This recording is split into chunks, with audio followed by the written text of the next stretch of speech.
Hi guys, welcome back to my YouTube channel. I hope this channel is a blessing to you. So, if it is your first time to be here, my name is Makashiro, and if you have been here for a while, thank you for always sticking around. Thank you for my new subscribers since I started uploading consistently. May God bless you. And today I'm actually feeling so excited. I'm feeling so rejuvenated. I'm feeling so happy. And this is the reason. I'll use a scenario. For example, you know me so good or you know me so well, such that when I tell you something, you believe and you trust that actually it is true. So for example, I come and I tell you that you have you are now a new land owner or you are now a new car owner.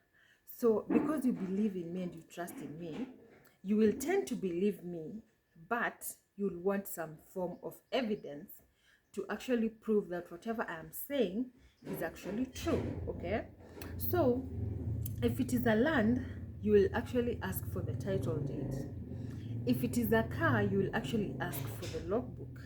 Now, in this case, the reason now I'm trying to bring you now to why I'm actually feeling happy and excited this day. That's my son crossing. Yes, so the moment I tell you such a thing, you will believe it. And as much as you will believe me, you'll want some evidence. But if you really know me well, you will trust and believe without even seeing the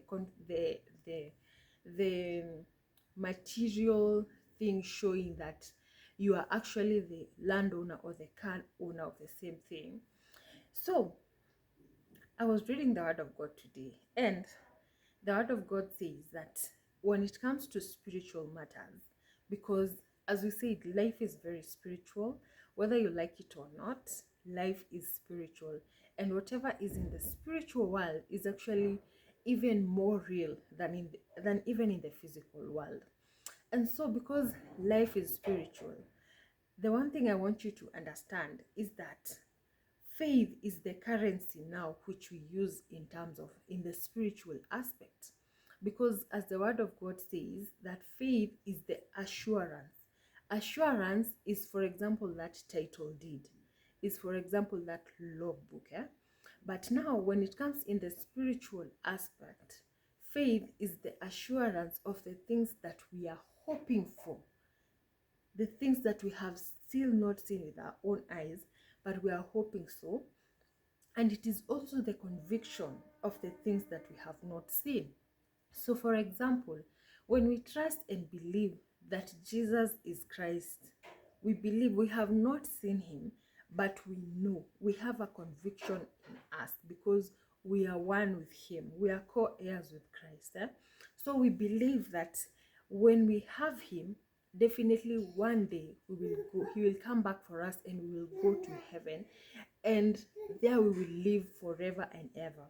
And that is why as Christians we strive to make sure that we live according to the word of God, according to everything that he says in his word. And so what really caught me is actually I was reading in the book of Hebrews chapter 4, um the whole from verse 1 to verse 16. And it emphasizes that I should enter rest, that there is rest in the people that trust in their God, in the people that know their God. And so I was just asking myself, how do I even enter this rest? And actually, from one verse to the other, it is really explained very well, that for you to enter rest, first you have to believe, because it is unbelief that makes us not to enter the rest of God. So this morning or this afternoon, I'm actually feeling so excited because when God says a thing, he is faithful to bring it to pass. So I do not need to worry about anything. All I have to do is to trust in him and follow his word, as he talked to Joshua in Joshua 1:8. He says, be strong in the Lord, be strong and very courageous. And God is faithful, because anyone who we know in the Bible, There are those things that they trusted God for. When God spoke a thing, he actually brought it to pass. So those are those guys, Kina David, Kina Abraham, every one of them as we know them. Now let's come down to you yourself, me as Martha Shiro. Are there those things that I've trusted in God, that not trusted, but the words that he has actually spoken to me concerning my life?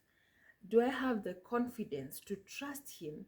Because in Hebrews 4:16 it says that therefore approach the throne of grace with boldly or confidently, because we receive our we receive the grace through our coming to him boldly and confidently. So there are those things that God speaks into your life, and he says, at this and such a time, I will bless you with this. Probably he has not even given you timelines, but have you entered the rest of God in such a way that you believe when he says so, because you have known him? So the first step in this process is actually knowing the person, because you cannot trust a stranger. You have to have a relationship with God that builds you to a level where when God says that I will make you fishers of men, I will make you wealthy, I will make you have good health if you're sick, that you trust him so bad that you're actually going to believe what he says that he will do. So this day I actually feel so encouraged. I don't have to worry about what I will eat, what I will wear, what I will drive, what I will own, because God is my provider. And I believe in his word, because his word, it continues to say in the same verse. Actually, I think I will open it up. It continues to say that the word of God is true, is like a double-edged sword. That is actually verse 4, chapter 4, Hebrews of 4, verse 12. It says, for the word of God is living and powerful, and sharper than any two-edged sword, piercing even to the division of soul and spirit and of joint and marrow, and a discerner of the thoughts and intents of the heart. So God knows all your intentions. God knows all your thoughts. So why even worry? Why should I even worry if God knows all these things? And there is no creature. It goes down to say that there is no creature hidden from his sight, but all things are naked and open to the eyes of him to whom we must give account. So anything you do, whether you say you trust in God and your heart is away from that trust me, God, trust you me, God knows, because he's a discerner. He knows. And so this day, may we strive to know God, because once we know him, even his promises are going to be easy to trust in him, that they are going to pass. So it does not matter what you're actually going through. It does not matter if you're in the valley of the shadow of death. He definitely says that he will be with you, and that he will never leave you, and that he will never forsake you. How is that? How awesome is that? So even as we live in our day-to-day lives, it's just interesting, because I was thinking, when we sleep, as much as we trust our jobs, and sometimes you're just like, well, at least I have a contract, maybe I have a 3-year contract, I have a 1-year contract, or even I have a lifetime, a permanent scheme where, or contract that says they cannot fire me until I'm old, and we have contracts on that. But on a daily basis, where we wake up, do you have a contract with God that you'll actually wake up tomorrow? No, you just trust that you will wake up tomorrow and you will continue with life, and life will continue, and you will do your ABCD. So the same way you are trusting him that you will wake up in the morning, the same way you're trusting that you will have that deal that you applied for, you are working on. Why is it that it is so difficult to trust in the promises that he has delivered in his word, which is so easy? So this video is to encourage us. It does not matter where you are. As long as you have God, you are good to go. You are good. But if you don't have God, you are done. honestly you're done, because you have no future, because God has designed that, as he has told us in his word, and he knows what you're thinking, he knows the motive of your heart, he knows everything concerning it. And so, thinking of 2025, I was just thinking about it, and it's crossed my mind that, or as I was meditating on the word of God, 2025 is like an year where I compared it to the story of the Israelites when they were coming from Egypt, um, moving now towards the land of Canaan. So when it came to, it is at that point where they were at the Red Sea and there was no way to cross. There was definitely no way to cross, but only God had to intervene for the Israelites to pass from that one side to the next side. So 2025, I just feel like it is that year where you have to trust in God. You have to strive to hear God individually and personally. You have to work so hard to hear him, to read his word, and to believe in him.